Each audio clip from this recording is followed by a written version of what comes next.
Let's say that every year, twice a year, you and your kids spend a couple days together doing something huge. Maybe it's a trip to Disney World. Maybe it's a trip to Italy or to some tropical island. But the rest of the year, you don't spend that much time with them. You don't go out to eat together. You don't eat dinners together at a table. You don't play games together. You go about your work. You let them go about their school. You let them go about their life, and you don't make sure to have time together except for those two really big, really fun trips because that was your goal. You want to make sure you have these really awesome times together.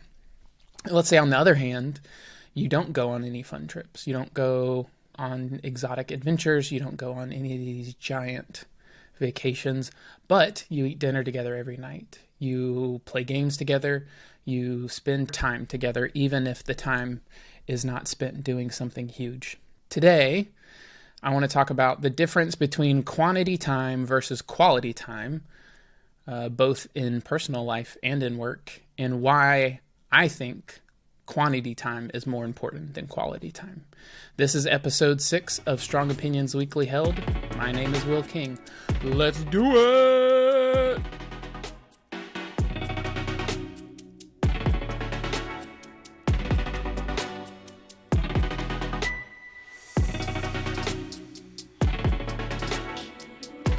Okay, so quantity time versus quality time.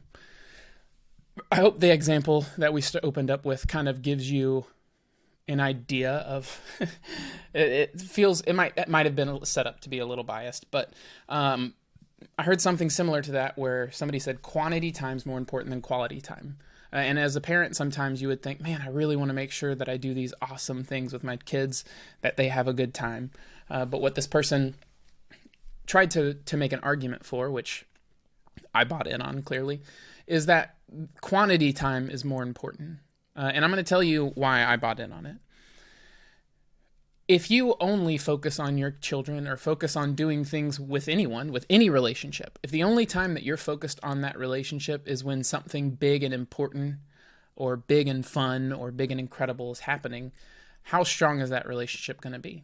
How able are you for those big moments to be able to squeeze every little bit of juice out of that if you haven't also put time into the quantity time? If you haven't spent time being together when it's awkward, trying to weather the relationship when you're upset at each other, you're not working through like just being together when nothing's going on or just being together every day.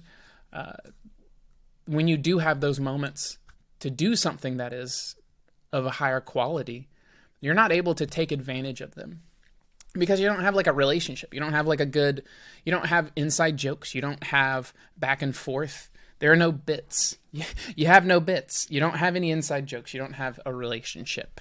If the only thing that you're concerned about is those moments when it's going to be fun or exciting. Think about this with school. Like I think about man, it is so hard to make friends as adults. And you can ask yourself, well, why? Well, one reason that it's so hard to make friends as adults is because you don't get quantity time. You may get a few times where you get to go to a conference, or maybe you go on like a really fun trip with a group of adults, or you go out to eat once a month or something, where you get these moments of quality time with someone, but you can't build a real relationship, the same kind of relationships that you did with childhood friends. Why? Well, let's think about childhood friends. On the reverse scale of things, a lot of times in childhood, you weren't doing something that was like super high quality. You were just doing a lot of it. You would go to school together, and every day you'd be going through all of your classes, listening to lectures, doing homework, doing things that are not fun by them in and of themselves. But because you did them so often for so long with the same people, guess who are now your best friends? Guess about how all those inside jokes come around. You know, a lot of inside jokes don't come because of something like good. They are generally ways of like laughing at something bad that happened with friends. So there's this idea that it's more important to spend a quantity of time with somebody than to focus on quality of time with somebody. And I think that's really accurate. And I think that also plays into, if we think about careers, and think about our like skill sets as developers or designers or whatever, product people, like whatever we're building, a lot of time, it's more important for quantity of time spent in something than the quality of time spent in something. Now, I want to just make a caveat here that like these are not exclusive. You know, I'm not saying that you should only have quantity time. I'm not saying that you should only have quality time. What I'm saying is that like you're going to have a lot more opportunities for quantity time.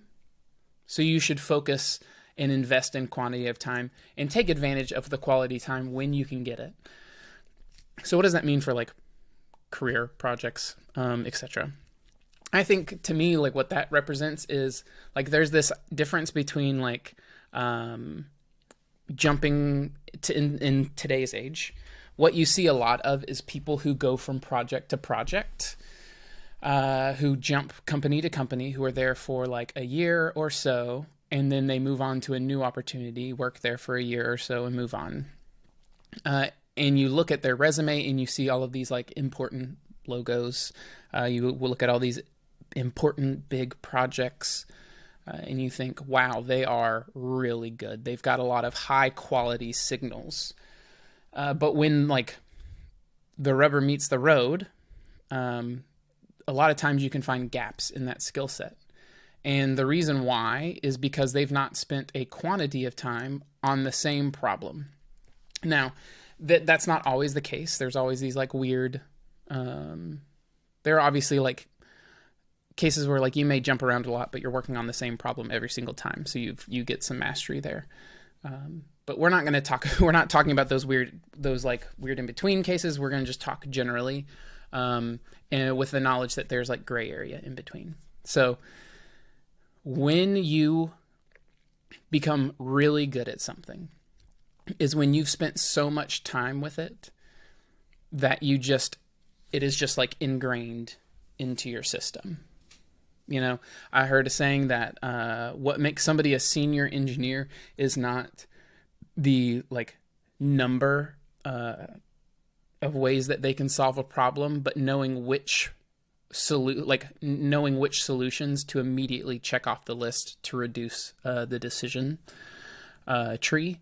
And that means they've spent a lot of time in that problem, and they understand how they've probably gone down a lot of those paths. They understand the context because they've experienced this context before, and they can rule out a bunch of solutions because they know they won't work in this context.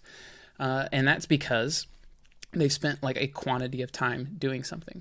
There's a lot of like information and knowledge. You'll kind of notice this whenever you're learning something new. Do you ever feel like you start learning it and like you take one whole pass through it and you may have gotten like one good thing out of it, and then you go through it again and like you understand like a little bit more and a little bit more, and you just slowly begin to like soak in this new information, this new concept, and like next thing, like, you know, you could do a whole nother project with that and it'd be way easier, and you'd probably learn something even to deepen your knowledge the next time even more when you did it. That's this concept of like quantity versus quality in our professions. Like you shouldn't just be looking for like big name projects. You shouldn't be looking for like big splashy things to do, only because like if that's the only thing that you're doing, your information is staying surface level. Because you're jumping around, you never get any deep expertise in anything. This is also something that you see if you're at a company. I think this is like one of the most valuable things that you can do with your career if you want to like really step up your level of expertise, is to stick around long enough to have to solve your own problems. So like in a code base, for example, or designs for that matter, once you solve for a problem in a product and you build it, if you're not staying around, let me rephrase it this way. You get to learn so much personally if you stick around long enough in a project to where your decisions become legacy decisions. That is, to me, what it means about spending quantity of time on a problem. If you have stuck around long enough for the decisions that you originally made to become legacy decisions, and it's then your job to fix your original decisions. So do you want to get more depth, more expertise? You want to build deeper relationships, build deeper knowledge? Then you need to be focusing on the quantity of time you're spending doing something, not only on the quality. Instead of focusing on hitting the high points, the most important points, you need to spend time digging in on the parts that are more boring, the parts that seem more tedious, because when it comes down to it, it's about how long you spend on something, not how great the time you spend on it is.